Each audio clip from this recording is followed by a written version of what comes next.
എനിക്ക് തോന്നുന്നു ചേട്ടൻ ഭയങ്കര ലുക്കിൽ ഭയങ്കര വ്യത്യാസം വന്നിട്ടുണ്ടെന്ന് തോന്നുന്നു. തൊപ്പിയൊക്കെത്തോണ്ടായിരിക്കും.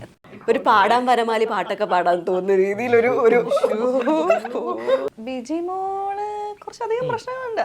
അങ്ങനെ പറയാം, കുറച്ച് പൊസസീവ് ആണ്.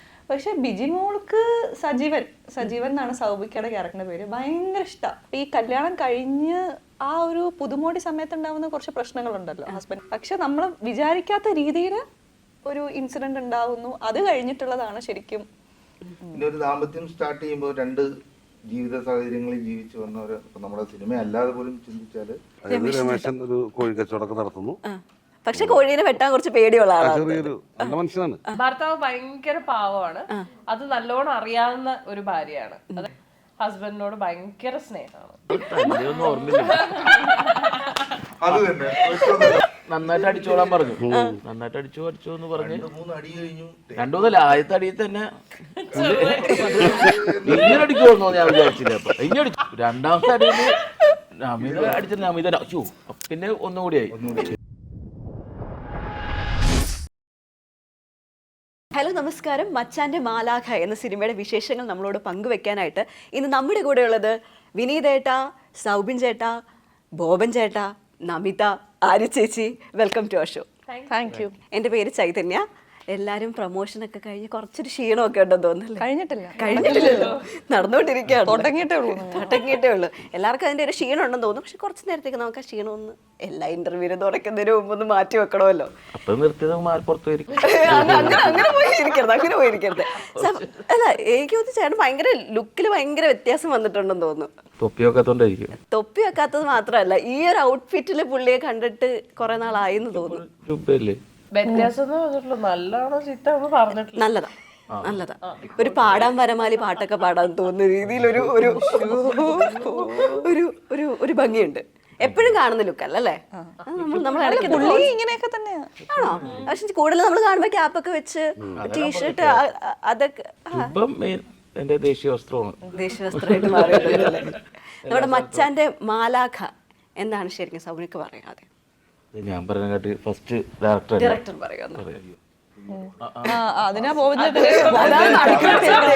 അല്ല, ബോബൻ ചേട്ടൻ തുടങ്ങണം. അതാണല്ലോ അതിന്റെ ഒരു സ്റ്റാർട്ടിങ് കിട്ടിയാൽ പിന്നെ നമ്മള് സൈഡിൽ നിന്ന് പിടിക്കും. തുടങ്ങിക്ക. മച്ചാന്റെ മാലാഖ എന്ന് പറയുന്നത് ഒരു മലയാള ചലച്ചിത്രമാണ്.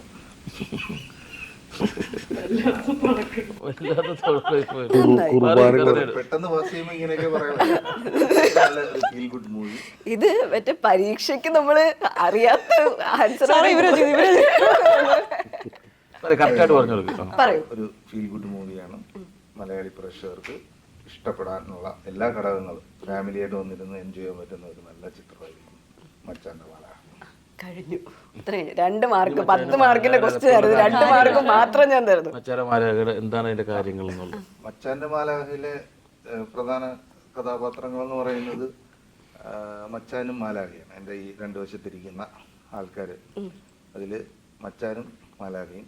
മച്ചാൻ ഒരു ബസ് കണ്ടക്ടറാണ്, KSRTC, സജീവൻ എന്നാണ് പേര്.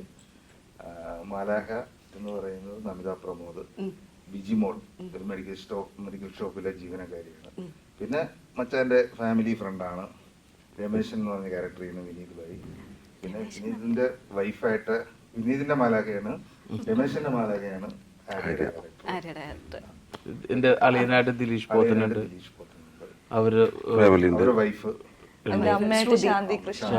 വലിയൊരു മാലാഖ ഉണ്ട് ഇതില്ല. അതിനെ കുറിച്ച് പിന്നെ അധികം സംസാരിക്കാണ് അതിന്റെ അച്ഛന്മാരും കുറെ മാലാഖകളുള്ള ഒരു സിനിമ അല്ലേ? ഇതിന്റെ ട്രെയിലർ കണ്ടപ്പോഴേ, ടീസർ കണ്ടപ്പോ ഭയങ്കര ഒരു ഈ പറഞ്ഞ ഫീൽ ഗുഡ് നമുക്ക് ആ ടീസറിനോട് തന്നെ മനസ്സിലാവുന്നുണ്ട്. അത് മാത്രമല്ല, ഒരു ഗ്രാമീണത എന്നാ കുറച്ച് നാളായിട്ട് കാണാത്തൊരു സാധനം പോലെ തോന്നി. ഇതിന്റെ ഒരു സ്ക്രിപ്റ്റ് വന്നപ്പോ സൗനിക്ക് ഇത് എങ്ങനെയാ ഇത് എടുത്തത്? ആ സമയത്ത് പറയുമ്പോൾ ലൊക്കേഷൻ്റെ കാര്യങ്ങളൊന്നും അധികം ഡീറ്റെയിൽ ഉണ്ടല്ലോ. കഥ കേൾക്കാൻ നേരത്ത് അതിലെ കഥയിലുള്ള കാര്യങ്ങളാണ് എനിക്ക് കൂടുതൽ ഇൻട്രസ്റ്റിംഗ് ആയിട്ട് തോന്നിയത്. അതിൽ കഥയിൽ നടക്കുന്ന പല പല വ്യത്യാസമായിട്ടുള്ള കുറേ കാര്യങ്ങളുണ്ട്. അത് ഇപ്പോൾ കേൾക്കാത്ത കുറേ സംഭവങ്ങളാണ്. അതിനെക്കുറിച്ച് ആലോചിച്ച് കഴിഞ്ഞപ്പോൾ ഈ ജീവിതത്തിൽ സംഭവിച്ചാൽ അതെങ്ങനെയായിരിക്കും എന്നുള്ളൊരു കാര്യം ആലോചിച്ച് കഴിഞ്ഞപ്പോൾ അത് ചെയ്യണമെന്ന് അങ്ങനെ വ്യത്യാസമായിട്ടുള്ളൊരു സ്റ്റോറി നടക്കുന്നുണ്ട് ഇതിൻ്റെ അകത്ത്. നമുക്കത് പറയാൻ പറ്റത്തുണ്ട്, ഇപ്പോൾ റിലീസ് ആവത്തുണ്ട്. ആ കാര്യങ്ങളാണ് എനിക്ക് കൂടുതൽ പടത്തിലോട്ട് എത്തിച്ചു. പിന്നെ ബോബി ചേട്ടനും നമ്മൾ ആ സമയത്ത് തന്നെ ബോബി ചേട്ടൻ പറയാൻ നേരത്തെ എല്ലാ ക്യാരക്ടേഴ്സും ഓൾറെഡി ഉണ്ടായിരുന്നു. അപ്പോൾ പിന്നെ അത് ഇങ്ങനെയുള്ള സ്ഥലത്തായിരിക്കും നമ്മൾ ഷൂട്ട് ചെയ്യുന്ന. അപ്പോൾ അതുകൂടി കേട്ട് കഴിഞ്ഞപ്പോൾ നമ്മൾ ഒരു എന്താ പറയുക ഒരു ഗ്രാമീണ പശ്ചാത്തലത്തിലും ഇങ്ങനെ ബസ് കണ്ടക്ടറും അത് ഗവൺമെൻറ് ജീവനക്കാരനും അങ്ങനെയൊക്കെ കേട്ട് കഴിഞ്ഞപ്പോൾ നമ്മളത് ചെയ്യാത്തൊരു സംഭവങ്ങളാണല്ലോ നമ്മൾ. കാരണം എന്താണ് നമ്മൾ ചെയ്യാൻ ഇഷ്ടമുള്ള ക്യാരക്ടറാണ്, പക്ഷെ ചെയ്യാത്തത് എന്താണോ അത് ചെയ്യാൻ കൂടുതൽ താല്പര്യമായിരുന്നു. പിന്നെ മെയിനായിട്ട് ഇതിൻ്റെ സ്റ്റോറിയും കാര്യങ്ങളുമാണ്. ആണല്ലേ. ഇതിന്റെ ടീസറിന്റെ തുടക്കത്തിൽ തന്നെ പറയുന്നുണ്ട് ഇത്രയും യൂണീക്ക് ആയിട്ട് ഒരു കേസ്, അതിലേക്കൊരു ഇൻട്രസ്റ്റ് ധ്യാൻ ചേട്ടന് തോന്നാൻ കാരണം തന്നെ ഈ എന്തൊക്കെയോ അതിനകത്ത് അങ്ങനെ ഒരു സാധനം പറയുമ്പോൾ തന്നെ എന്തായിരിക്കും ആ കേസ്, എന്തായിരിക്കും ആ സംഭവം എന്നറിയാൻ വേണ്ടിയിട്ടൊരു കൗതുകമുണ്ട്. ഈ ബിജിമോൾ ഇച്ചിരി ഓവർ തിങ്ക് ചെയ്യുന്ന ഒരാളാണോ? കുറച്ചധികം ബിജിമോള് കുറച്ചധികം പ്രശ്നങ്ങളുണ്ട്. അങ്ങനെ പറയാം, കുറച്ച് പൊസസീവ് ആണ്, കുറച്ച് ഓവർ തിങ്കിങ് ഉണ്ട്. പക്ഷെ ആ നേരത്തെ പറഞ്ഞ എന്താണ് ആ പ്രശ്നം എന്ന് നമുക്ക് പറയാൻ പറ്റില്ല. കാരണം അതാണ് ആ ഒരു കഥയുടെ കാമ്പ് എന്ന് പറയുന്നത്. അത് നമുക്ക് ഡീറ്റെയിൽ ആയിട്ട് പറയാൻ പറ്റില്ല. പക്ഷെ ബിജിമോൾക്ക് സജീവൻ എന്നാണ് സൗബിക്കയുടെ ക്യാരക്ടറിന്റെ പേര്, ഭയങ്കര ഇഷ്ടമാണ്. സൗബിക്കും ഭയങ്കര ഇഷ്ടമാണ്, സജീവനും ഭയങ്കര ഇഷ്ടമാണ്. അപ്പൊ ഈ കല്യാണം കഴിഞ്ഞ് ആ ഒരു പുതുമോടി സമയത്ത് ഉണ്ടാവുന്ന കുറച്ച് പ്രശ്നങ്ങളുണ്ടല്ലോ ഹസ്ബൻഡ് വൈഫ്, അതെന്തായാലും ഇവർക്കിടയിലുണ്ട്. പക്ഷെ നമ്മൾ വിചാരിക്കാത്ത രീതിയിൽ ഒരു ഇൻസിഡന്റ് ഉണ്ടാവുന്നു. അത് കഴിഞ്ഞിട്ടുള്ളതാണ് ശരിക്കും നമ്മൾ ടീച്ചറിൽ കാണുന്നതല്ല. അല്ലല്ലേ? ടീച്ചറിൽ കാണുന്നത് ഇവരുടെ ദാമ്പത്യം തുടങ്ങുന്നതും ഇവർ തമ്മിൽ കണ്ടുമുട്ടുന്ന സമയത്തെ ഒരു ഇഷ്ടമൊക്കെയാണ് ടീച്ചറിൽ കൂടുതലും വന്നത്. പിന്നെ ഒരു ദാമ്പത്യം സ്റ്റാർട്ട് ചെയ്യുമ്പോൾ രണ്ട് ജീവിത സാഹചര്യങ്ങളിൽ ജീവിച്ചു വന്നവർ, നമ്മുടെ സിനിമ അല്ലാതെ പോലും ചിന്തിച്ചാല് രണ്ട് ജീവിത സാഹചര്യങ്ങളിൽ ജീവിച്ചു വന്ന രണ്ട് പേര്, ഇവൻ ഒരു അറേഞ്ച്ഡ് മാരേജ് ആണെങ്കിൽ അവരുടെ ആ ഫസ്റ്റ് നൈറ്റ് തൊട്ട് തന്നെ ചിലപ്പോൾ ഒരുപക്ഷെ ഇവർ തമ്മിലുള്ള കുഞ്ഞു കുഞ്ഞു അഭിപ്രായ കലഹങ്ങളുണ്ടാവും, അഭിപ്രായ വ്യത്യാസങ്ങളുണ്ടാവും. പിന്നെ അത് പോകെ പോകെ രണ്ടുപേരുടെ അഭിപ്രായം ഒന്നായി മാറുമ്പോഴാണ് അവരുടെ ലൈഫ് സ്ട്രൈറ്റ് ആയിട്ട് നേരെ പോകുന്നത്. വഴക്കല്ല, ഇവര് തമ്മിലുള്ള പിന്നെ അണ്ടർസ്റ്റാൻഡിങ് ഉണ്ടല്ലോ. പുള്ളി വേറൊരു ബാക്ക്ഗ്രൗണ്ടിൽ നിന്ന് വന്ന ആളാണ്, ഞാൻ വേറൊരു ബാക്ക്ഗ്രൗണ്ട്. ഞാനൊരു മെഡിക്കൽ ഷോപ്പിൽ നിൽക്കുന്ന ഒരു സാധാരണക്കാരിയായിട്ടുള്ള പെൺകുട്ടിയാണ്. സജീവേട്ടൻ ഒരു ബസ് കണ്ടക്ടറാണ്. ഇവര് ഒരുമിക്കുന്നു. ഇവരുടെ ലൈഫിൽ ഉണ്ടാവുന്ന ചെറിയ ചെറിയ മിസ്അണ്ടർസ്റ്റാൻഡിങ്സ് ഒക്കെയാണ് ആ ടീസറിൽ കാണിച്ചിട്ടുള്ളത്. പക്ഷെ ശരിക്കും ഉള്ള കഥയുടെ ഒരു ദാമ്പത്യത്തിൽ ഉണ്ടാകുന്ന ഒരു വലിയ ഒരു സംഭവമാണ് ഇവരുടെ ജീവിതത്തെ പിന്നെ മാറ്റിമറിക്കും. ചെറിയൊരു കാര്യമല്ല, അത് നമ്മൾ വിചാരിക്കാത്തതിലും കൂടി കുറച്ചും കൂടി വലിയൊരു കാര്യം നടക്കുന്നത്. അതാണ് സജീവനിലേക്ക് എന്നെ അട്രാക്ട് ചെയ്തത്. അതെ. ഇപ്പൊ ഫാമിലി ഫ്രണ്ട് ആണെന്ന് പറഞ്ഞല്ലോ, എന്താണ് ക്യാരക്ടറിന്റെ പേരൊക്കെ? രമേശൻ. എന്റെ അച്ഛന്റെ പേര് രമേശൻ ഒരു കോഴി കച്ചവടമൊക്കെ നടത്തുന്നു. പക്ഷെ കോഴീനെ വെട്ടാൻ കുറച്ച് പേടിയുള്ള ആളാണ്. ചെറിയൊരു നല്ല മനുഷ്യനാണ്. അതിന് പകരമായിട്ട് നമ്മുടെ വൈഫുണ്ട്.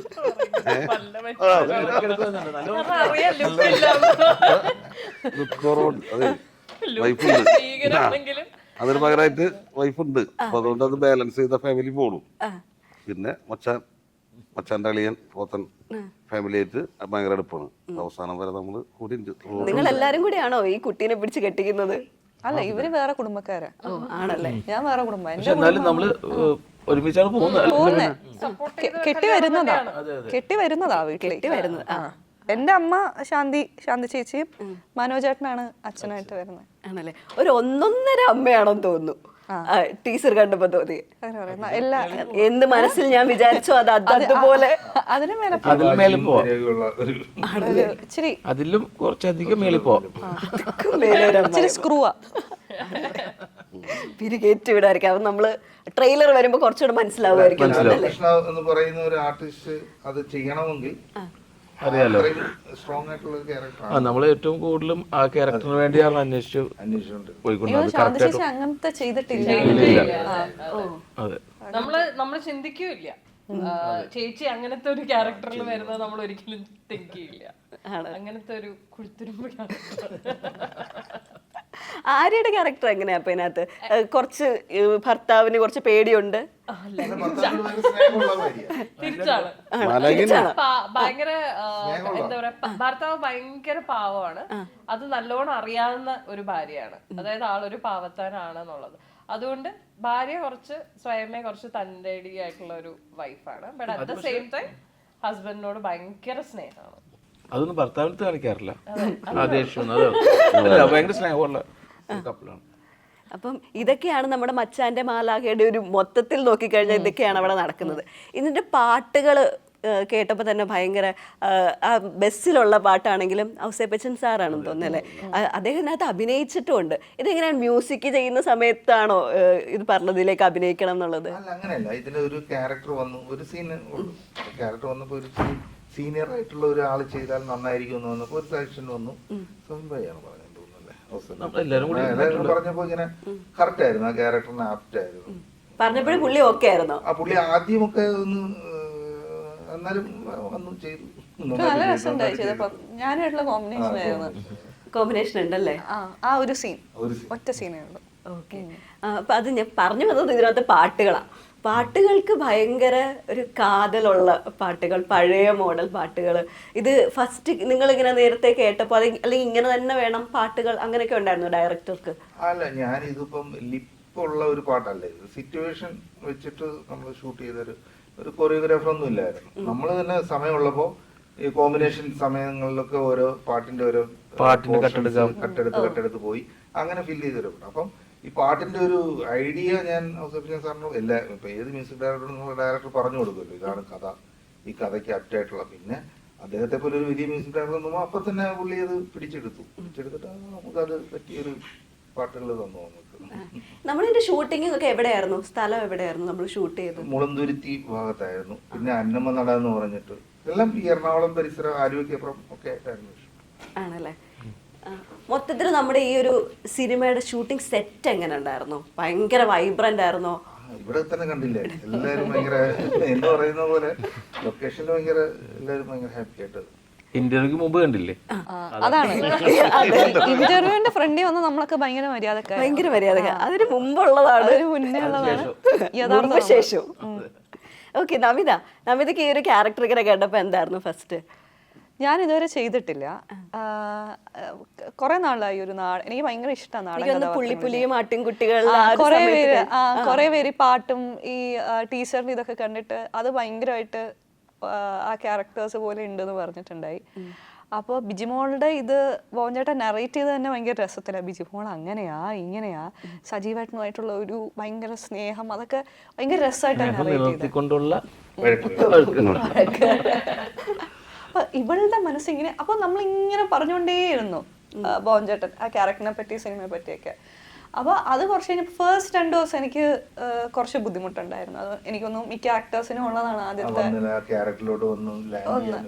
അത് കഴിഞ്ഞ് 2-3 ദിവസം ബ്രേക്ക് ഉണ്ടായപ്പോൾ ഞാൻ വീട്ടിൽ പോയി അതൊക്കെ ഒന്ന് റീകളക്ട് ചെയ്ത് പിന്നെ തിരിച്ചു വന്ന് പിന്നെ ഓക്കെ ആയി, കുഴപ്പമൊന്നുമില്ലായിരുന്നു. സൗബിനിക്കയാണ് നേരത്തെ അറിഞ്ഞിരുന്നോ? പിന്നെ ആദ്യമായിട്ടല്ലേ നിങ്ങള് പേരായിട്ട് ചെയ്യുന്നത്? പേരായിട്ട് ആദ്യമായിട്ടാണ്. ചന്ദ്രേട്ടനില് നമ്മള് പക്ഷെ നമുക്ക് അങ്ങനെ കോമ്പിനേഷൻ സീൻസ് ഒന്നും ഉണ്ടായിരുന്നില്ല. വസന്തമല്ലിക ചന്ദ്രേട്ടന്റെ കൂടെ അല്ലേ? അപ്പൊ ഇതില് സജീവേട്ടനാണെന്ന് പറഞ്ഞപ്പോ ആ ഒരു എക്സൈറ്റ്മെന്റും കാര്യങ്ങളൊക്കെ. എനിക്ക് ഭയങ്കര ഇഷ്ടപ്പെട്ട ആക്ടറാണ് സൗബിക. അപ്പൊ ശരിക്കും എനിക്ക് കൂടെ വർക്ക് ചെയ്യണമെന്ന് ആഗ്രഹമുള്ള ആക്ടേഴ്സിൽ ഒരാളാണ്. അപ്പോൾ പക്ഷെ ഞാൻ നേരത്തെ ഇൻ്റർവ്യൂസിൽ പറഞ്ഞിട്ടുണ്ടായിരുന്നു, നമുക്ക് എപ്പോഴും റിലേറ്റബിൾ ആയിട്ട് തോന്നുന്ന ഒരു വ്യക്തിയാണ്. ഇപ്പോൾ നമ്മൾ ഇൻ്റർവ്യൂസ് കാണുമ്പോഴും സിനിമ കാണുമ്പോഴൊക്കെ എപ്പോഴും അങ്ങനത്തെ ക്യാരക്ടേഴ്സ് ആണല്ലോ, നമുക്ക് പെട്ടെന്ന് റിലേറ്റ് ചെയ്യാൻ പറ്റുന്ന കഥാപാത്രങ്ങളാണ്. അപ്പോൾ എനിക്ക് ഒരിക്കലും ഭയങ്കരമായിട്ടൊരു അപ്രോച്ച് ചെയ്യാൻ വേണ്ടിയിട്ടുള്ളൊരു ബുദ്ധിമുട്ട് അല്ലെങ്കിൽ ആദ്യം നമുക്ക് ഒരു സ്റ്റാർട്ടിങ് ട്രബിൾ ഉണ്ടായിരുന്നില്ല, നമ്മളങ്ങനെ വർക്ക് ചെയ്തിട്ടില്ലെങ്കിലും. പിന്നെ പുള്ളി ഭയങ്കര കൂളാ, അങ്ങനെ പ്രത്യേകിച്ച് അല്ലെങ്കിൽ സൗബിക ഭയങ്കര കൂളാണ്. പക്ഷെ എല്ലാവരും ഇപ്പം നമ്മൾ ഇൻ്റർവ്യൂവിന് ഞാൻ വരുന്നതിന് മുമ്പ് നമ്മളിങ്ങനെ സൗബിക്കയുടെ നമ്മൾ ബാക്കി ഇൻ്റർവ്യൂസ് ഒക്കെ നോക്കുമല്ലോ. അപ്പം ഞാനും എൻ്റെ ഒരു ഫ്രണ്ടും കൂടിയാണ് നോക്കിക്കൊണ്ടിരുന്നത്. അപ്പോൾ ഇങ്ങനെ സൗബിക്കയുടെ ക്യാപ്പുകളുടെ കാര്യം നമ്മളിങ്ങനെ പറഞ്ഞു. അപ്പോൾ എനിക്ക് ഫസ്റ്റ് എൻ്റെ ഫോൺ എടുത്ത് അവൾ തന്നെ ടൈപ്പ് ചെയ്ത് തന്നതാണ്, സൗബിക്കയ്ക്ക് എത്ര ക്യാപ്പ് ഉണ്ടെന്നൊന്ന് ചോദിക്കണമെന്ന്. എത്ര ക്യാപ്പ് കളക്ഷൻസ് ആയിട്ടുണ്ടോ? കളക്ട് ചെയ്യാറുണ്ട്, കളക്ഷൻസ് ആയിട്ടുണ്ട്. അതൊരു കുറേ നാൾ പണ്ട് പോലെയുള്ള ക്യാപ്പുകളുണ്ട്. അത് ഞാൻ കളക്ഷനായിട്ട് ഇങ്ങനെ വെക്കാറുണ്ട്. എണ്ണമൊക്കെ ഉണ്ടോ? ഒരുപാടുണ്ടാവും, ഒരുപാടുണ്ട്. ബാക്കി വല്ല ആവശ്യമില്ലാത്തുണ്ടെങ്കിൽ അല്ല നമ്മളോട് അല്ലെങ്കിൽ എങ്ങാനും മറ്റേ ആരാധന പൂർത്തി ചോദിച്ച ഊരി കൊടുക്കേണ്ട വന്നാലോ? ഇങ്ങനെ ആർക്കെങ്കിലും ഒക്കെ കൊടുക്കാറുണ്ടോ? വീട്ടില് കസിൻസ് ഒക്കെ വന്നിട്ടുണ്ടെങ്കിൽ കൊടുക്കണ്ട, എടുത്തിട്ട് പോകാറുണ്ട്. തിരിച്ചു കൊണ്ട് വെക്കണം എന്ന് പറയാം. ചിലതൊക്കെ ഞാൻ കൊടുക്കൂലടാ, കുറച്ച് കളക്ഷൻ ആണല്ലോ, അപ്പൊ അതൊക്കെ ഞാൻ പുതിയ വാങ്ങിച്ചു തരാം, അങ്ങനെയൊക്കെ ഉണ്ട്. അങ്ങനെയൊന്നുമില്ല, ഫ്രണ്ട്സൊക്കെ നല്ല കൊടുക്കാറൊക്കെ ഉണ്ട്. അത് രസമാണ്, എനിക്ക് ഇഷ്ടമാണ്. നമുക്ക് ഇഷ്ടമുള്ളൊരു സംഭവം, അത്രയ്ക്ക് ഇഷ്ടമുള്ള സംഭവം ഒരാൾക്ക് ഗിഫ്റ്റ് കൊടുക്കാന്ന് പറയുമ്പോൾ അതിന് കുറച്ചും കൂടി ഒരു വാല്യൂ ഉണ്ടല്ലോ, അവർക്കൊരു വാല്യൂ ഉണ്ട്, അവരത് നോക്കാന്ന് പറയുന്നതിലും അങ്ങനെയൊക്കെ ചെയ്യാറുണ്ട്. ലോകേഷ് കനകരാജിന്റെ യൂണിവേഴ്സ് എങ്ങനെയുണ്ടായിരുന്നു? നല്ല ഇருக்கு, நல்லா இருக்கு, ரொம்ப நல்லா இருக்கு. ലോകേഷ് കനകരാജ് ഇല്ല, ഭയങ്കര രസമുള്ളൊരു ഭാഗ്യം എന്ന് തന്നെ പറയാം. കാരണം അതിലോട്ട് വിളിക്കാന്ന് പറയുന്നതും ആ ക്യാരക്ടർ എനിക്ക് ചെയ്യാൻ വിളിച്ചതിൽ വളരെ സന്തോഷം തോന്നി. കാരണം അങ്ങനത്തെ വലിയൊരു മൂവിയാണ്. പിന്നെ സാറിൻ്റെ കൂടെയൊക്കെ രജി സാറിൻ്റെ കൂടെ ഇവരെത്ര പേരുടെ കൂടെ ഒരുമിച്ച് സ്ക്രീനിൽ അഭിനയിക്കാന്ന് പറയുന്നത് തന്നെ നെഞ്ചിടിപ്പായിരുന്നു. ഭയങ്കര പ്രയാസം, ടെൻഷനാർന്ന കാര്യങ്ങൾ. എപ്പോഴും സീൻ ചോദിച്ചുകൊണ്ട് നിൽക്കും. സീനെ കുറച്ച് ലേറ്റായിട്ടാണ് കിട്ടാറുള്ള. അപ്പോൾ സാറിൻ്റെ അടുത്ത് തന്നെ പോയിരിക്കും, ലോകേഷ് സാറിൻ്റെ അടുത്ത് പോയി ഫുൾ ടൈം ഇന്നലെ ഇടയ്ക്കിടയ്ക്ക് ചോദിച്ചുകൊണ്ടിരിക്കും എന്തായിരിക്കും സീൻ, എന്തായിരിക്കും പറയുന്നത്. അങ്ങനെ ഒന്ന് ക്യാച്ച് ചെയ്തിരുന്നു. പിന്നെ കുറേ പഠിക്കാനുണ്ടായിരുന്ന ഒരു സെറ്റാണ്. കുറച്ചധികം നാൾ ഷൂട്ട് ചെയ്യുന്ന 6 months അടുത്തായി. അപ്പോൾ പിന്നെ സ്വപ്നത്തിൽ പോലും വിചാരിക്കാത്ത ഒരു ഇതാണ്, ക്യാരക്ടറാണ്. പിന്നെ രജനി സാറിന്റെ കൂടെ കോമ്പിനേഷൻ ഒക്കെ എങ്ങനെയുണ്ടായിരുന്നു? അത് അടിപൊളിയാണ്. പഴം കാണുമ്പോൾ അല്ല, നമുക്ക് ഒരാളുടെ, നമ്മൾ ആരാധിക്കുന്ന ഒരാളുടെ മുന്നിൽ ചെന്ന് ഫസ്റ്റ് ഡേനെ ചെന്ന് ഷൂട്ട് ചെയ്യാൻ പോയപ്പോൾ സാർ നടന്നു സംസാരിക്കുന്ന സീനിൽ തന്നെ ഭയങ്കരമായിട്ട് ഷിവറിംഗ് ഒക്കെ വന്നു. എനിക്കാണെങ്കിൽ കറക്റ്റ് ബാക്കിൽ സാർ വന്നിട്ട് ദളപതിയിലെ മ്യൂസിക് ഒക്കെ ഓർമ്മ വന്നു. ദളപതി മ്യൂസിക് സാർ ഫസ്റ്റ് സാറില്ലാണ്ട് അതിന്റെ ക്ലോസ് എടുക്കും, എനിക്ക് ഡയലോഗ് കിട്ടണമെന്ന് പറഞ്ഞു. കാരണം വന്ന് നിൽക്കുമ്പോൾ തന്നെ എനിക്ക് ടെൻഷനായിട്ടേ, കാരണം കറക്റ്റ് ദളപതി ഇതുപോലെ. അപ്പം ഞാൻ സ്ഥാനത്ത് പറയുകയും ചെയ്തു, എനിക്ക് നടന്നു വരുമ്പോൾ ദളപതിയിൽ ഇതുപോലെ ഇങ്ങനത്തെ ഇതൊക്കെ ഉണ്ടെന്ന് പറഞ്ഞു. നമുക്ക് അതേപോലെ പിടിക്കാമല്ലേ എന്നുകൊണ്ട് സാറും ഭയങ്കര രസമായിട്ട്. പിന്നെ ഗിരീഷ് ഉള്ളതുകൊണ്ട്, ക്യാമറമാൻ ഗിരീഷ് ഗംഗാധരനാണല്ലോ, ഗിരീഷിൻ്റെ അടുത്ത് ഞാൻ എല്ലാം ഷെയർ ചെയ്യാറുണ്ട്. പിന്നെ അവർ ഭയങ്കര കൂളായിട്ടാണ് നമ്മളെ എടുക്കുന്നത്. സാറാണെങ്കിലും ടെൻഷനൊന്നും വേണ്ട, നമുക്ക് പറഞ്ഞു നോക്കാം, റിഹേഴ്സൽ ചെയ്ത് നോക്കാം. അങ്ങനെ ഒരു 2 ദിവസം കഴിഞ്ഞപ്പോഴത്തേനും സെറ്റായി. പിന്നെ ഭയങ്കര രസമാണ്. ശ്രുതി ഹാസനാണെങ്കിലും എല്ലാവരും ഭയങ്കര രസമായിട്ട് ഒരു ത്രൂ ഔട്ട് ഉണ്ട്, ലൈക്ക് എല്ലാവരും ഉണ്ട് കൂടെ. അപ്പോൾ അതുകൊണ്ട് ഭയങ്കര ഒരു പുതിയൊരു വർക്കിംഗ് എക്സ്പീരിയൻസ് ആയിരുന്നു. ഞാൻ ആദ്യമായിട്ടാണല്ലോ, എൻ്റെ ഫസ്റ്റ് തമിഴ് മൂവിയാണ്. അത് ഇത്ര കണ്ടിട്ടാണോ? അവർ കണ്ടിട്ടുണ്ടായിരുന്നു, എല്ലാവരും കണ്ടു. അതിൻ്റെതായിട്ടുള്ള ചെറിയ എന്താ പറയുക ഇഷ്ടം കൂടുതലുണ്ടായിരുന്നു. നമ്മൾ ചെല്ലുമ്പോഴും നമ്മൾ സംസാരിക്കുമ്പോഴും നമുക്ക് തരുന്ന സ്പേസിനൊക്കെ ഭയങ്കര വലിയ മാറ്റം, നല്ലൊരു സ്നേഹം ഉണ്ടായിരുന്നു. ഈ ബോബൻ ചേട്ടൻ എങ്ങനെയാണ് എൻ്റെ സജീവൻ സൗബിക്ക് ആവണം എന്ന് തീരുമാനിച്ചത്? അല്ല, ഈ കഥ കേട്ടപ്പോൾ തന്നെ എനിക്കൊരു പറഞ്ഞ പോലെ ഒരു സാധാരണക്കാരനായ ഒരു കഥാപാത്രമാണ്. അപ്പോൾ എനിക്ക് കൂടുതലും ഞാൻ അല്ലാതെ നമ്മൾ ഇദ്ദേഹത്തിൻ്റെ സിനിമകൾ കണ്ടിട്ടുണ്ട്, അതായത് ഈ സംസാരം ശ്രദ്ധിച്ചിട്ടുണ്ട്. അപ്പം സ്വാഭാവികമായിട്ട് ആ കഥ, ആ ക്യാരക്ടർ ആപ്റ്റാണെന്ന് എനിക്ക് എൻ്റെ മനസ്സിൽ തോന്നി. ഞാൻ ഒന്ന് സംസാരിക്കുകയും ചെയ്തു. കൊടൈക്കനാൽ മഞ്ഞുമേലിൻ്റെ ലൊക്കേഷനിൽ പോയിട്ടാണ് ഞാൻ ഈ സബ്ജക്റ്റ് പറയുന്നത്. ആ തണുപ്പത്ത് അവിടെ കേട്ടപ്പോൾ തന്നെ ലൊക്കേഷൻ കണ്ട് ലോക്ക് ചെയ്തോണ്ടിരുന്ന ഫൈനൽ ലൊക്കേഷൻ ലോക്ക് ചെയ്ത് അതിന്റെ കാര്യങ്ങളൊക്കെ മാർക്ക് ചെയ്തോണ്ടിരിക്കുന്നത് മഞ്ഞുമലിന്റെ ഷൂട്ടിന് മുമ്പ്. അപ്പൊ ഞങ്ങൾ അവിടെ ആയിരുന്നു. അപ്പോഴാണ് വേറെ ഡ്രൈവ് അടിച്ചു. ഞാൻ അവിടെ കുറച്ച് ദിവസം ഉണ്ടെന്ന് പറഞ്ഞിട്ട് നല്ല തണുപ്പത്തിരുന്ന് പുറത്തൊക്കെ ഇരുന്ന് നമ്മള് നല്ല എൻജോയ് ചെയ്തല്ലേ, മാനസികമായിട്ട് ഭയങ്കരമായിട്ട്. അന്ന് തന്നെ അങ്ങ് നല്ല സിംഗായി കഥ പറഞ്ഞു, കഥ ഇഷ്ടപ്പെട്ടു. മാലാഖനെ അത് കഴിഞ്ഞിട്ട് മാലാഖ എൻ്റെ കൂടെ നേരത്തെ കഴിഞ്ഞ പടത്തിലൊക്കെ ഉണ്ടായിരുന്നുകൊണ്ട് വിളിച്ചപ്പോൾ തന്നെ കഥ കേൾക്കാൻ തയ്യാറായി. കഥ കേട്ടു. കഥ കേട്ടപ്പോൾ മാലാഖയ്ക്ക് ഇഷ്ടപ്പെട്ടു. പെട്ടെന്ന് കാര്യങ്ങളിലേക്ക് പോയി. ഇവിടെ ആ ചേച്ചി ഇടയ്ക്കിടയ്ക്ക് സംസാരിക്കുമ്പോ ഫസ്റ്റ് ഒരു കിളിക്ക് ഞാൻ എന്നെ മൊത്തം നോക്കാം. അതെന്താ വെച്ചാൽ നമിത പറഞ്ഞതിന് ശേഷം ഞാൻ അതിന് മുമ്പ് ഇത് സൗണ്ട് വരുമ്പോഴൊക്കെ ഞാൻ അതാ ഞങ്ങൾ ചിരിക്കണം. അതാ ഞങ്ങൾ ഇടയ്ക്കിടയ്ക്ക് നോക്കി. എന്നിട്ട് ഞാൻ തമിഴ് പറഞ്ഞപ്പോ എന്നെ നാഗവള്ളി. ഇവിടെ അപ്പുറത്ത് മണിയടിയൊക്കെ നടക്കുന്നുണ്ട്. ആര് ചേച്ചി ഒരു എങ്ങനെ പോകുന്നു ബിസിനസ്സും കാര്യങ്ങളും ഒക്കെ? ദൈവം സഹായിച്ചു ഇതുവരെ വലിയ കുഴപ്പമൊന്നുമില്ലാതെ പോകുന്നുണ്ട്. ഒരു യൂട്യൂബ് ചാനലൊക്കെ ഒന്ന് ഹാൻഡിൽ ചെയ്ത് പോകാനായിട്ട് പാടുണ്ടോ? എന്റെ പേഴ്സണൽ യൂട്യൂബ് ചാനല് ഇപ്പൊ ഏതാണ്ട് ചെറിയ രീതിയിൽ സമാധിയായിട്ടിരിക്കുകയാണ്. മടിയാണോ? മടിയാണോന്ന് ചോദിച്ചാൽ എനിക്ക് ഇതിന്റെ ടെക്നിക്കൽ പരിപാടികൾ അറിയില്ല, അതാ പ്രശ്നം. ഇത് തുടങ്ങിയ സമയത്ത് ഒരു ടീം ഉണ്ടായിരുന്നു ഇതെല്ലാം ഹാൻഡിൽ ചെയ്യാനൊക്കെ. പിന്നീട് അവര് മൂവി പ്രൊമോഷൻസ് മാത്രമായിട്ട് മാറി. അപ്പൊ അതുകൊണ്ട് എന്നെ കൈവിട്ടുണ്ട്, പകുതി വഴിക്ക് വിട്ടു. അതോടുകൂടി എന്റെ ചാനല് സമാധിയായി. ഇനിയും ഇത് കേൾക്കുന്ന ആരെങ്കിലും അല്ലെ, ഇത് കേൾക്കുന്ന ആരെങ്കിലും അതെ, ഇത് കേൾക്കുന്ന ആരെങ്കിലും അല്ല, എനിക്ക് ബേസിക്കലി എഡിറ്റിംഗ് പരിപാടി അങ്ങനെയൊന്നും അറിയില്ല, അതുകൊണ്ടാണ് അത് സ്റ്റക്ക് ആയിട്ട് നിൽക്കുന്നത്. പക്ഷെ ബ്രാൻഡിന്റെ യൂട്യൂബ് ചാനൽ വളരെ നന്നായിട്ട് പോകുന്നുണ്ട്. ബ്രാൻഡിന്റെ ആണോ സാരി? അതെ, തീർച്ചയായും ബ്രാൻഡിന്റെ. ഞാൻ പറയാം നല്ല ഭംഗിയുണ്ട്. ഞാനും പറഞ്ഞു, ചെന്ന് പറഞ്ഞു. അതാണല്ലേ നല്ല കാര്യം. എന്നാൽ ലിങ്ക് കയറി കഴിച്ചോളാം. നമ്മുടെ അതാണ് ബിസിനസ് വുമൻ ടാക്ടിക്സ്. എന്റെ ബ്രാൻഡ് ഞാൻ തന്നെ ഓടി പ്രൈസ് ടാഗ് ഉണ്ടോ? ഇത് വാങ്ങിച്ചതാ. അത് അടുത്ത ടാക്ടിക്. ഇതിന്റെ പ്രൈസ് അറിയണമെങ്കിൽ ഞങ്ങളുടെ പേജ് ഫോളോ കൂടി ചെയ്യണം. അതേപോലെ തന്നെ ഒരു ബിസിനസ് ചെയ്യുന്ന ഒരാളാണ് നമ്മുടെ സ്വന്തം നമിത. എങ്ങനെ പോകുന്നു സമ്മർ ടോൺ? ഈവനിങ് കടി ചോദിക്കാൻ വന്നേ. ഇവരെല്ലാം കൂടി കൂട്ടി ഒരു ട്രീറ്റ്, ഒരു വാലന്റൈൻസ് ഡേ ട്രീറ്റ്. അങ്ങനെ വാലന്റൈൻസ് ഡേ സ്പെഷ്യൽ ഇവർക്ക് കൊടുക്കാമല്ലോ, സ്നേഹമല്ലേ. പിന്നെ എപ്പോ വേണമെങ്കിലും നമുക്ക് ഓൾവേസ് വെൽക്കം. സൗമിക്ക് വൈഫൊക്കെ വരാം, ജാമിയൊക്കെ വരാറുണ്ട്. എന്റെ ഫാമിലി എപ്പോഴും പോകാറുണ്ട്. ഒറാനൊക്കെ അവിടെ ഞാൻ ഫോട്ടോ കഴിച്ചു തന്നിട്ടില്ല, മോനൊക്കെ അവിടെ പോകാറുണ്ട്, ഇഷ്ടമാണ്. ഓക്കെ, ഞാൻ ചെറിയൊരു റാപ്പിഡ് ഫയറിലേക്ക് പോവാം. ചേട്ടൻ ഇതൊക്കെയാണ് എനിക്കിഷ്ടം. ഇതൊക്കെ അവർക്ക് ഇഷ്ടമുള്ളൊരു ചോദിച്ചു. അല്ല, ഞാൻ ചോദിക്കാൻ എല്ലാരും ഉത്തരം പറയണം. ഓക്കെ, പടപടെ എങ്ങനെയെങ്കിലും പോവാം നമുക്ക്. ജീവിതത്തിലെ മാലാഖ ആരാണ്? ഫേവറേറ്റ് ഉണ്ട്, റാപ്പിഡ് ഫയർ. ഇത് പുതിയ മുയലിനെ വെച്ച് പൊരിക്കാനുള്ള പരിപാടിയാണ്. അപ്പുറത്ത് വേറൊരാൾ പറയുന്നുണ്ട്, കോഴീനെ വല്ലതും വെച്ച് പൊരിക്കാനുള്ള പരിപാടിയാണ്. മുയല. എന്ത് പ്രതീക്ഷിക്കാല. അതെ അതെ, നമുക്ക് എന്ത് പറ്റും. ഇത് ഞാൻ കുറച്ച് ചോദ്യങ്ങൾ എല്ലാവരും അതിന് ഉത്തരം ഇങ്ങനെ പറഞ്ഞു. ജീവിതത്തിലെ മാലാഖ ആരാണ്? മച്ചാന്റെ മാലാഖ. നമ്മുടെ കുറേ ഫ്രഷ് ക്വസ്റ്റ്യൻ ആണ്. ഞാൻ കേട്ടില്ല.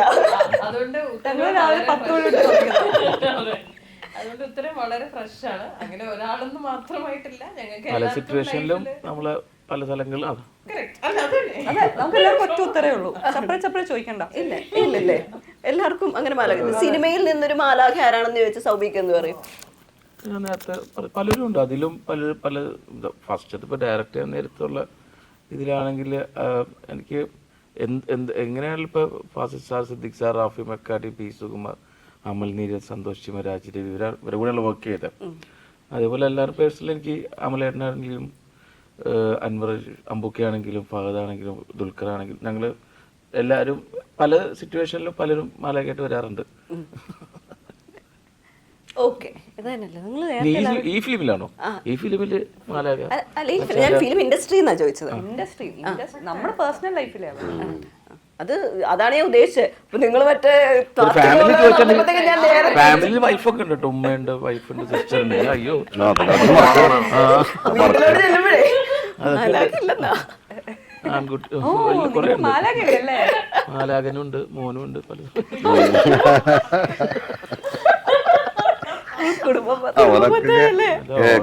മറ്റെല്ലാം കേട്ടൊക്കെ തുടങ്ങി, മനസ്സിലായി തുടങ്ങി. അപ്പൊ എന്റെ പേര് പറഞ്ഞില്ലെന്ന് വിചാരിക്കും. എല്ലാരെയും നമുക്കിനകത്ത് കൂട്ടാം അല്ലേ. മറക്കാൻ പറ്റാത്ത മാലാഖ സെറ്റിലെ ഒരു മൊമെന്റ്.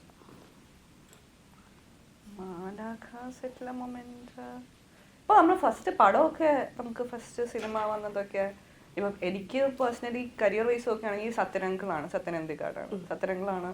അങ്ങനെ ഒരു ഈ പടത്തില്ലേ മാലാഖ സെറ്റിലെ അപ്പൊ പിന്നെ മാലാഖ എന്ന് പറഞ്ഞത് മച്ചാന്റെ മാലാഖ പടത്തില്ല. ഒരാളെ തല്ലിയാലൊന്നും ഒരു ഓർമ്മയില്ല. ഓർമ്മയില്ല. അത് തന്നെ ഒറ്റ moment. ഒരാൾക്ക് തല്ലിയിട്ട് തോന്നുന്നു. ഷോ ആ ഞാൻ പറയാൻ ആ അടി എങ്ങനെ ഉണ്ടായിരുന്നു? ഹിറ്റ് പോകാൻ ആ അടി ഒരിക്കലും അത് നല്ലൊരു മൊമെന്റ് ഓരോ അടിയും അവിടെ മോണിറ്ററിയിരിക്കുന്ന എന്റെ ഹെഡ്ഫോൺ വരെ അടിച്ചു പോയി. അത് ഈ ഒരു സീൻ ഉണ്ട്, അത് അത്യാവശ്യം ലോങ് ആയിട്ടുള്ള ഒരു സീനാണ്. അപ്പൊ അതില് ഞാൻ പുള്ളിനെ വിനീതേട്ടനെ തല്ലുന്നത് ടീച്ചറിലുണ്ട്. ആ ടീച്ചറിലുണ്ട്. അപ്പൊ ഈ സീനാണത്. മെയിൻ സീനാ. അപ്പൊ വിനീതേട്ടൻ പറഞ്ഞ് തള്ളിക്കോളോ, റൈറ്റോ ലെഫ്റ്റോ. നന്നായിട്ട് നീ വിചാരിക്കുന്ന അവന്റെ അല്ലേ? പെൺകുട്ടികളല്ലേ? വലിയ പക്ഷെ നടന്മാരുടെ നന്നായിട്ട് അടിച്ചോളാൻ പറഞ്ഞു. നന്നായിട്ട് അടിച്ചു എന്ന് പറഞ്ഞ് 2-3 അടി കഴിഞ്ഞു. രണ്ടുമൂന്നല്ല, ആദ്യത്തെ അടിയിൽ തന്നെ ഇങ്ങനെ അടിക്കുമെന്നോ ഞാൻ വിചാരിച്ചില്ല. അപ്പൊ ഇനി അടിച്ചു, ഇനി കുഴപ്പം, ഇപ്പൊ പ്രാവശ്യം കിട്ടില്ല പറയാൻ പറ്റിയെന്ന്. രണ്ടാമത്തെ അടിയിൽ നമിത അടിച്ചിട്ട് നമിത അയ്യോ, പിന്നെ ഒന്നുകൂടിയായി. പിന്നെ ഞങ്ങൾ അയ്യോ ഇങ്ങനെ 3-4 അപ്പോഴത്തേക്കും ചേട്ടൻ ചോദിക്കണ്ട് നമുക്ക് ഈ സൈഡ് മാറ്റിയിട്ട് ക്യാമറ ഈ സൈഡ് ആക്കി കൂടെ എന്ന്. കാരണം ഇവിടുത്തെ ചെറുതായിട്ടൊന്നും പറയില്ല, ഒരു ആർട്ടിലേക്ക് നല്ല വെളുത്തിരുന്ന ചുമന്നിരിക്കും. എല്ലാവരും ഉണ്ട് ആ സീനില്, എല്ലാവരും ഉണ്ട്. അത് മിസ്സായിട്ടില്ല. എന്തായിരുന്നു എനിക്ക് അടിപൊളിയായിരുന്നു. ഓരോരുത്തരും അതിന്റെ സൗണ്ട് നന്നായിട്ട് കേൾക്കാം. ഓരോ അടിയുടെ സൗണ്ട് ക്ലിയർ ആയിട്ട് കേൾക്കാം. എഫക്ട്സിലും അത് തന്നെ യൂസ് ചെയ്തു പ്രത്യേകിച്ച്. ആണല്ലേ? എനിക്കുള്ള നല്ലൊരു ചേട്ടനും ഉണ്ടായിരുന്നു. അങ്ങനെ സെറ്റില് നമ്മുടെ മുളന്തുരുത്തി അവിടെ വീട്ടിൽ ഷൂട്ട് ചെയ്യുന്ന സമയത്ത് അങ്ങനെ വന്നിരുന്ന് പറയണതാണ് സമയമൊക്കെ കുറച്ച് ഇതാണ്, ഇപ്പൊ തെങ്ങിന് താഴത്തേക്ക് ഇരിക്കാൻ പേടിയാണ് തരം, അങ്ങനെ വന്ന് മടലൊക്കെ വീഴും എന്നൊക്കെ പറഞ്ഞൊരു 5-6 സെക്കൻഡ് ആയിട്ടുള്ളൂ. അപ്പൊ തെങ്ങൊന്നുമില്ല അങ്ങനെ നോക്കിയിട്ടുണ്ടാ, ഞാൻ ഇല്ല നോക്കിയാൽ എന്തിനൊക്കെ വന്ന് തലേ വീണല്ലോ, സമയമൊക്കെ അങ്ങനെയെന്ന് പറഞ്ഞ് ഇങ്ങനെ ഇരുന്ന് ചേട്ടനോട് സംസാരിച്ചുകൊണ്ടിരിക്കാൻ നേരത്ത് ഒരു സൗണ്ട്, ഒരു 10 സെക്കൻഡ് ആയിട്ടില്ല കേട്ടോ, ഒരു സൗണ്ട് പോയി നോക്കാൻ നേരത്ത് കുറച്ച് ലോങ് വെച്ചിട്ട് ഇപ്പൊ ആ ഇത് ഇരിക്കുന്നില്ല, അതിന്റെ അവിടെ നിന്ന് ഒരു ഓലമടല് വീണിട്ട് അത് കാറ്റടിച്ചിട്ട് വേറെ മരത്തിന്റെ ഇടയിൽ കൂടെ വന്നിട്ട് നേരെ വന്നു. ഇതെന്ത് കാര്യം? ഞാൻ ചേട്ടൻ തന്നെ ഭയങ്കര അത്ഭുതമായിരുന്നു കേട്ടോ. അത്ഭുതോ, ഞാൻ അല്ല, അതിനെക്കുറിച്ച് പറഞ്ഞുകൊണ്ടിരിക്കുക സമയമൊക്കെ മോശമാണ് എന്ന് പറഞ്ഞു അങ്ങോട്ട് എടുത്ത് വന്നു ഓല. അപ്പൊ എന്നോട് പറയാം കണ്ടില്ലേ ഞാൻ പറഞ്ഞു. സമയം പ്രശ്നം വെച്ചാൽ സുഖമില്ലാതിരിക്കുന്നോണ്ട് പറഞ്ഞ കേട്ടോ.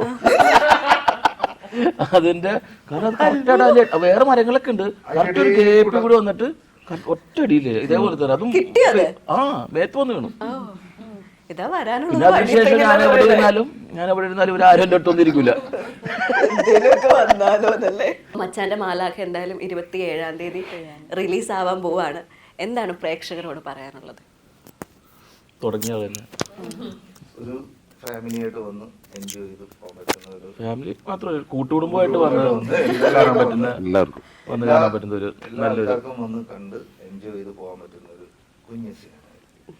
കുഞ്ഞു സിനിമയാണ്. എന്തായാലും ഈ കുഞ്ഞു സിനിമ വലിയ വിജയമാവട്ടെ എന്ന് ആശംസിക്കുകയാണ്. And very all the best and thank you so much. Thank you.